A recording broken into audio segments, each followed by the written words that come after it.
Hey, welcome back to MobilityWOD. Today we're talking about kind of making sure that we account for joint capsules when we deal with kind of soft tissue systems. It's a real mistake when we start thinking of only in terms of fascia or only in terms of trigger point, muscle therapy, or only in terms of joint or leaving out motor control. We've got to make sure we're kind of thinking about all those things. And today's mobilization really highlights that. We're going to talk about this piece of the groin that's really hard to get. Right where psoas comes out, iliacus blends in.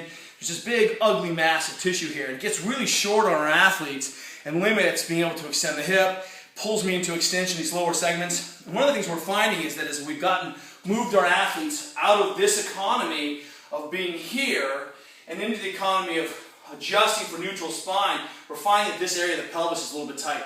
Now, one of the things we got to know is that we always apply a band mobilization basically in the opposite direction that the limb is moving. So if the limb is moving this way, I'm applying a band perpendicular to the long bone in the opposite direction, basically. So I know that's complicated. The issue is that we've got to account for what the joint capsule is doing. So this is my new favorite way to get in here. One of the things we found is that, we've highlighted this before in the past in MobilityWOD, is this frog basically allowing this with the back upright. And this is really the end of this position where we see problems with the lockout being able to create extra rotation. So basically we're just going to mobilize in this position. A lot of our athletes have a hard time finishing in the sumo, and this is the way to get in there. So what I'm going to do, taking the band, I've got a little bit of too light a band here, but you'll get the idea, is that I'm going to hook this band up to the inside of my groin here. And then what's going to happen, you can just suspend this. We even use a green band at the gym. On Jesse, we use a big black band. But now the band is applying force right at the hip capsule here, upwards. And then I'm going to just take a weight, block this out with my butt squeeze. And here's the key idea. That butt squeeze supports the joint. So I squeeze the butt, anchor down with this, with the weight here.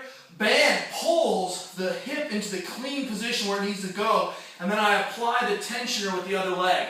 And you got to keep the butt squeezed on. I'm telling you, this thing, for me, is the holy grail of, oh my God, my groin is being attacked by aliens, and I'm not loving this. So I can contract, relax, but I want to keep that, get tight, resist, but I try to keep the butt on. I know it's difficult to kind of differentiate those two pieces, but by adding this band, we really account for this difficult aspect, and this is really the most exaggeration of extra rotation of the leg and abduction, and then really adding. You may need a second plate here. A super friend could stand on this and press out, which is exactly what I was doing to Jesse. This is a recommendation. Don't necessarily do this and then expect to stand up and be extraordinary. You're going to stand up and feel, whoa, a little crippled. But you're going to find that you can create a much higher external rotation torques. And at the bottom position, you're going to find that this really opens up and allows for a much more upright position. My right knee is further back than my left knee now, simply because I opened up that corner and quadrant.